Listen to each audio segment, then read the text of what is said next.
starting point is to let go of the idea that this year you're going to find your soulmate.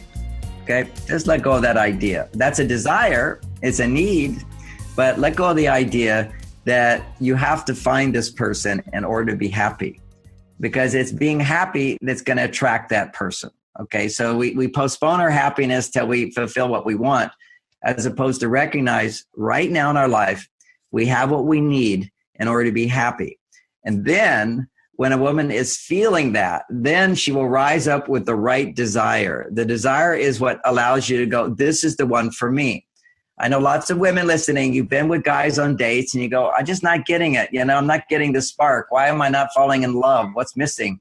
Well, that falling in love only happens for women, generally speaking. I can't say every woman, is when a deep need is being fulfilled. And one of the great challenges, this is the other side of it. There's the great hope and the possibility and how you're going to create that. The challenge is that to recognize the right person for you, to be attractive to the right person for you, to have the right person fall in love with you, want you, that person is going to be drawn to you as you connect with the part of you that is fulfilled already. That's a big, big task. But, this is what life is about, is finding the fulfillment within us. If we can trace back to failed relationships, I've been doing this 40 years, and it's always where people are putting their partner as a source of their happiness, and rather than themselves as a source of their happiness. I know this gets a little philosophical, but I bring it back down to one of my most important teachings for men. And this is where women have to understand this, because by your reactions, by your responses, by your behaviors, you're going to have to teach men today. Men today are different species, and they're very, very different.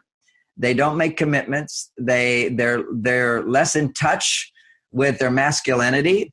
There's a place where a man makes a decision and he sticks to it and he goes for it. He's got a goal and he wants to seduce you, wants to keep you in his life. Men are losing that drive. And part of it, and you'll relate to this probably from some of your past experiences, where on a day when you're not happy, a guy gets all bent out of shape and tries to talk you, well, what's wrong? Why aren't you happy? But what's the problem? You're making a big deal out of this. You're worried about this. Why not? Look at the bright side of things. And what happens then is, if you're not always sort of perky and positive or whatever, he ends up feeling blamed. You're not blaming him. You're just being who you are. But he ends up feeling blamed. This hypersensitivity that men have today is, we have evolutionary progressed to where we're more aware of our feeling side. Okay, I call that the feminine side. The more detached, analytical side is our masculine side. And why to call it that? It's a differentiation. We have to have distinctions to make sense of the world. It's not all just blah. We say these are words, and this word means this, and this means that. Distinctions are everything. Within ourselves, as men and women, we have a male and a female side. And if I could, put the challenge for women today, in their 40s particularly, is that your male side tends to be stronger than your female side. And it's your female side that can know the right guy, can attract the right guy, and it's your female side that can feel happiness. That's where the happiness comes from. Confidence comes from your male side. So what men are drawn to a woman who has an inner fulfillment, who actually, I'm going to say the word, feels, I need a man in my life. However, I'm also getting what I need to be happy without a man. But I need a man. Why? To be happier. A man has the power to take you higher, but not to lift you up. It's just a very clear distinction. And ultimately, the foundation of what women have always needed from men, and this is why I'm trying to define the feminine need, because men are confused. Men think you need us to make you happy. Okay. And the truth is, that's an illusion. You make yourself happy, and it's the anticipation I'm going to get what I need that makes you happy. But men cannot make you happy. They can make you happier. Okay. So there's a distinction there. It's very important. When my wife's on a roller coaster some days, I'm like, okay, what can I do to help? Because I know my job is not to make her happy. My job is to make it safe for her to be herself. safe for her to feel loved and accepted just the way she is. Now, I explained this to men, but why am I explaining it to you? Because you have to communicate to a man at times when he's trying to fix you or make you feel better, and just go, oh no, just being with you makes me feel good, and being able to express some of my feelings and thoughts, it feels great. And you don't have to fix it or solve it. It's just to create that dynamic where he feels successful. Now, ultimately, men are attracted and bond to women when a woman puts out the message that she needs him. Now, I know this is so confusing to women because they always associate needing a man with neediness. Right. Okay? Nobody likes neediness, and a woman hates neediness in a man. Okay. And so she's terrified of showing need. So there's two ways to experience this. This is a big question. Women always have it.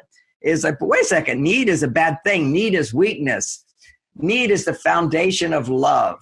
I mean, when you're hungry, okay, think about this for a moment. If you just ate a meal and you don't need food, somebody gives you food, it's not a big deal. You haven't eaten in a day. Go for a day without eating, and your body says, I need food, and somebody gives you food. Oh, that food tastes so good. You love that food. You love them. Love comes from fulfilling a need, and excitement and passion comes from filling a desire, motivation, eagerness, and all that, and fulfilling a desire.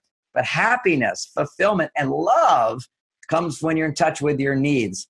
And, it's a big discussion now about women finding their vulnerability. And that's tough when you're independent, when you're on your own, when you're successful, when you're making money, when you feel like, what do I need a man for? And this is what so many women feel today is, what do I need a man for? Well, I want to give you some language for this. First of all, let this year be a year where you create a series of positive dating experiences by not expecting the person you go out with to be the perfect person. This is a real key message. If you come to my house and you'll say, oh, what a beautiful office I have, what a beautiful house I have, and it looks so nice. But if you wanted to buy the house, you'd be looking at the cracks, you'd be looking at the plumbing, you'd be looking, are there rats? Basically, when we're thinking about making a commitment, like looking for a life partner, the brain becomes hyper vigilant to look at everything that's wrong. You want to free yourself from that hyper vigilance of like, is this the one? Is this not the one? Am I wasting my time? Am I not? Knowing that what you want to do is use men to feel happier. That's it. You don't owe them anything. Just to know that if you're on a date with a guy, just to be with a happy woman is a huge gift to a man.